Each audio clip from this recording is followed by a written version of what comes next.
What is up, guys? It is Madeline here. I'm going to be talking about the coronavirus, what it is, what we can do to prevent it, and as well as some tips and tricks on how to get through the quarantine, some things that we can do, and how to manage our mental health at this time. So I hope that you enjoy. Just sit back, relax, and enjoy the video.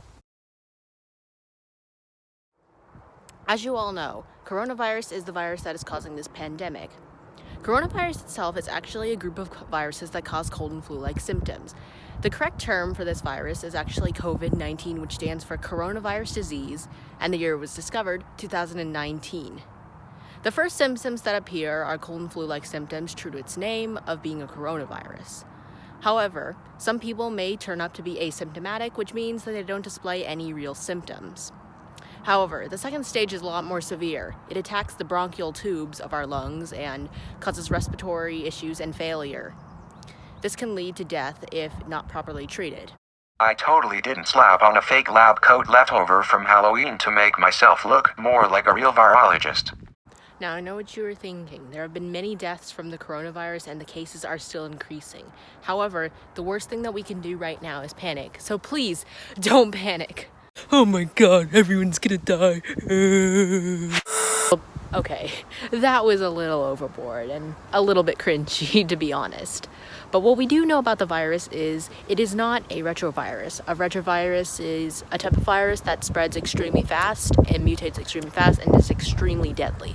The coronavirus is not this.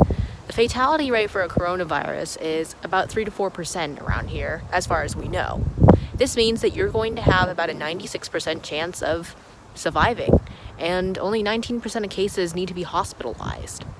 If you are over 65 or have an underlying health condition, this might be slightly higher, but for the general population, we're not going to die. Now, I'm not saying go ahead, hug everyone. I'm not saying go, do all that kind of stuff. No, absolutely not. Please listen to the health officials. They know what they're talking about. What I'm saying is, if you get it, or the risk of getting it, I know it can sound scary, but it is not as scary as it seems. COVID-19 itself is more related to SARS than MERS. This is just another point. However, it is not necessarily either one of them and is still considered a coronavirus.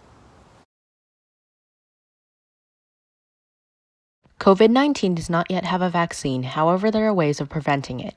Washing and disinfecting your hands, covering coughs, and distancing yourself at least 6 feet away from people that you do not live with can help prevent the spread of the virus. Why 6 feet, you ask? Because the virus spreads through droplets of fluid within your mouth and lungs, and 6 feet is around the maximum that those droplets can spread. Wearing a mask to not spread those droplets or inhale them is also a good idea. If you are already sick, staying away from people is definitely recommended. Now we move on to part 3 and 4, which we'll talk about what we can do to help manage ourselves during this time of quarantine and what we can do to improve our mental health at this time. So there are a lot of things that we can do during this time of quarantine. For instance, we can go hiking, biking, we can dance, we can play games, we can FaceTime other people, and many other more things. Let's get into those. Ready?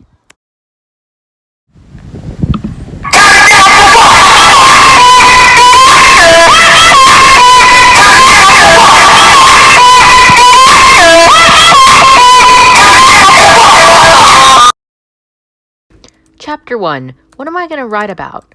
Oh shit. I think writer's block just set in. What am I doing with my life?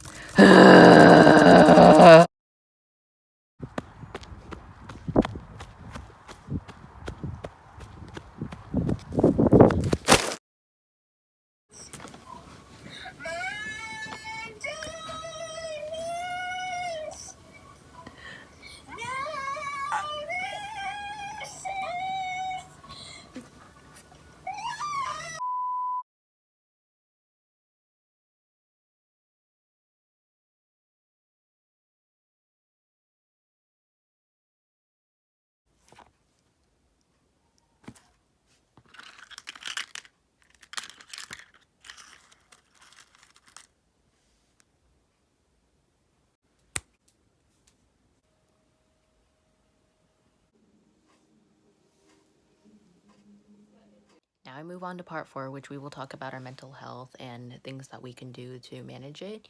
I would advise you to keep on watching, but if you really are sensitive about this topic, you can skip it. Okay, so mental health is one of those things where it can be a bit tricky to talk about, and I know that a lot of people I've talked to are struggling at this point.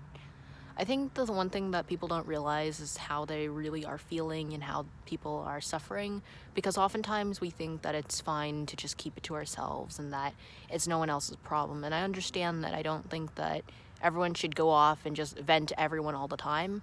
But I do think that if someone is in need of help and is, crying or does need to call or talk to someone, I think that people should be more open, more willing to assess and hear that. And this is coming from someone who definitely has a lot of mental issues and has to figure out ways to struggle with them because I don't have a therapist. If you don't have a therapist or you have one but at this time they're not available, the best thing that you can do is find things that you're able to really do, and you're able to find things that really work for you, such as drawing, journaling, reading. Getting outdoors is a great one. It's a beautiful day. And also, you can always talk to me, and I'm here if you need it, okay?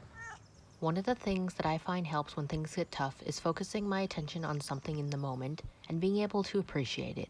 Cuddling with a pet, reading, listening to podcasts, and getting out in nature can always help.